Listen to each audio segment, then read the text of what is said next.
We are live. Joining me is Dr. Bob Wild, known as Dr. Bob, who's a respected sports podiatrist, and he's a radio host of The Sports Doctor.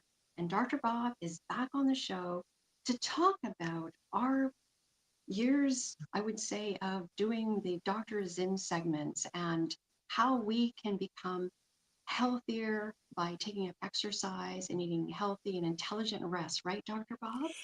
It's great to be with you, Christine. We have to figure out how many years it's been. Absolutely. It's always a pleasure to join you guys once a month. And the whole purpose, again, of the Sports Doctors In segment is to be paying attention to whether it's the runners and run with it per se, trying to prevent common running related injuries, whether it's dealing with the topic of sports parents and some of the different challenges that parents are dealing with their sons and daughters in sports, and answer some of the questions that we might get through either of our particular networks. So it's always great to be with you, Christine. Yes, no, thank you. And I just, intelligent rest, but what are the pillars to becoming a healthier athlete or starting up? Would it be physical literacy, exercises, the ankle exercises, which is really important, which I try to do, and then proper shoes and orthotics? Can you At talk a least, little bit? yes. Yes. Well, number one, probably 50% of runners have dealt or will be dealing with some sort of lower extremity problem. And many times people don't realize that they need to pay attention to what their history has been. If they've had a history of foot or ankle problems or knee problems or shin splints, etc., then they want to be able to check this out and make sure by seeing podiatry that they're in the best shoe, for instance, for their particular foot mechanics. Let's imagine somebody with a high arch foot, like I'm showing you here, or maybe their partner who's got flat feet, like we're looking at with this particular model.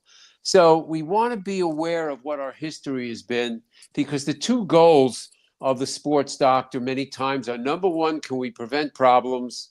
And number two, we're indicated, can we enhance performance? So we want to be able to be aware of these kinds of factors, because some of the most common running related injuries really have to do, whether it's the plantar fascia, that fiber like structure that protects all the muscles on the bottom of the foot, whether it's things like Achilles tendonitis, whether it's shin splint problems.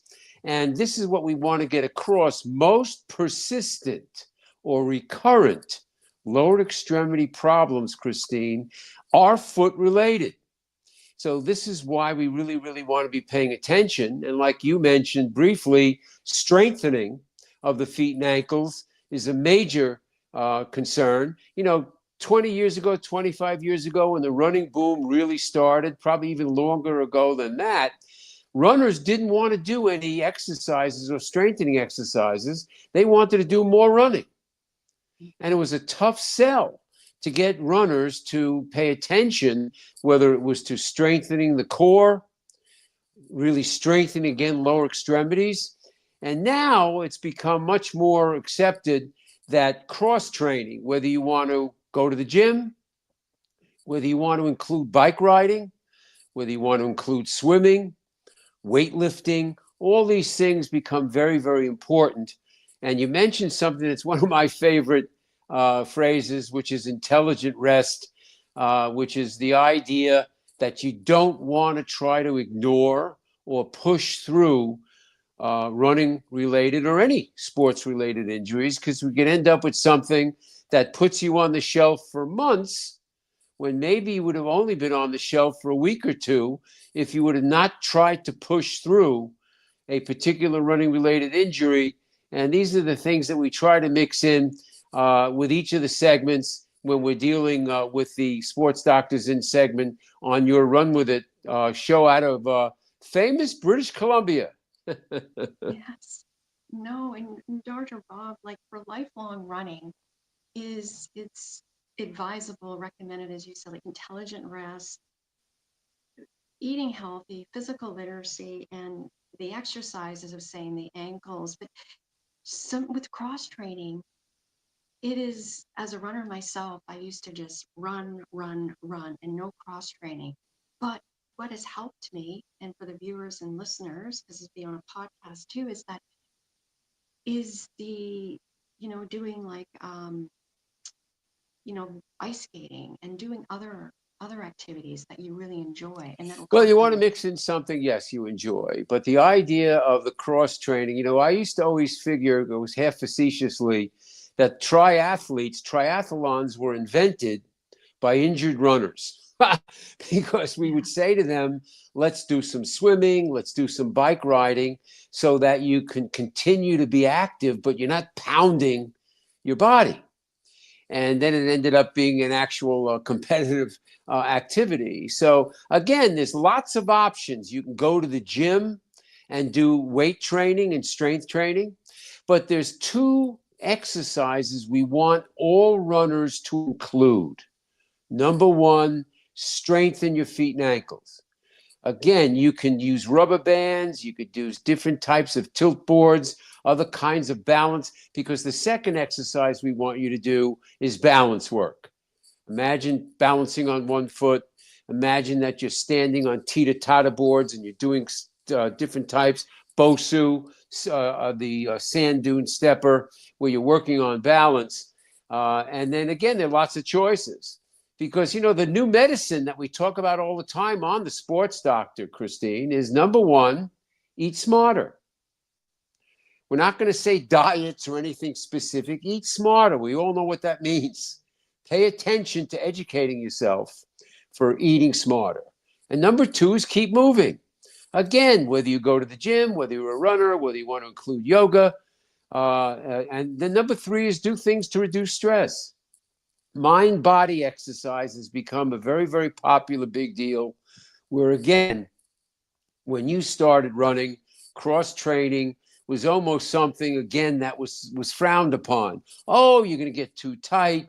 Oh, you're going to get muscle bound. All of these myths over the years that kept runners from doing off-running related exercise. Now there's really not a serious runner, competitive marathoner, competitive 5-10K athlete who doesn't include number one, strength training, cross training, and again, intelligent rest.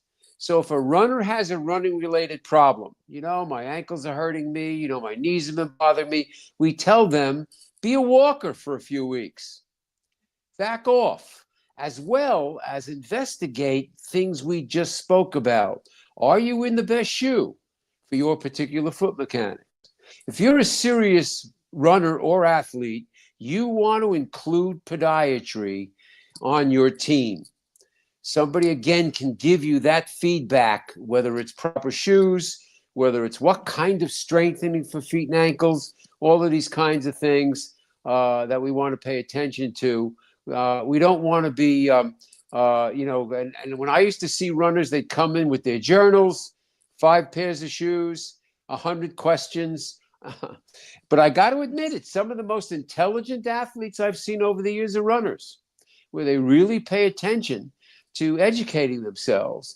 But overuse injuries are epidemic, especially in running, where I don't remember hurting myself, Dr. Weil, but my ankles are killing me, or my knees are. Half the knee problems I see in females are foot related.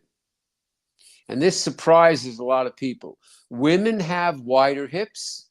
They have a slightly different angle called the Q angle between the long femur and the knees. So the biomechanics, many times with overpronated feet, cause lots of knee problems.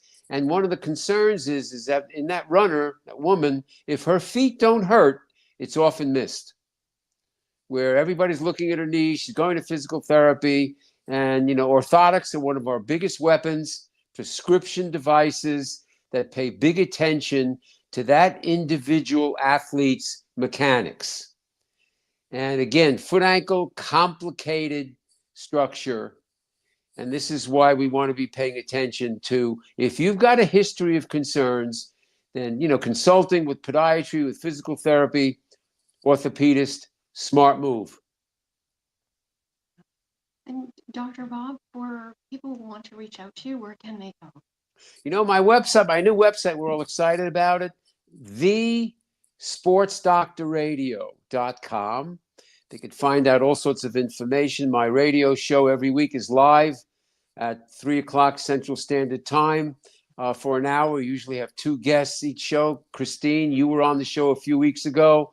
We have guests from all over the world with an endless array of topics. Again, whether it's what we're talking about, whether it's sports psychology, the mental game, all of these kinds of concerns, sports parenting. So again, if you go to thesportsdoctorradio.com, find out all sorts of information. And once you and I figure out how many years I've been on your show, we'll definitely raise a glass and have a celebration, Christine. Yes. No, thank you so much for being on the Oh, show it's always again, great to and I be can't with wait for you. next month. And if your listeners have questions, have them send them in to you, and we'll add one question each time we're on with the sports doctor. Be Yes. glad to do that. Yes. Thank you so much, Dr. Bob. Great to see you. Yes. Happy Thank you. holidays, everybody. You too. Bye Thanks, for now. Christine.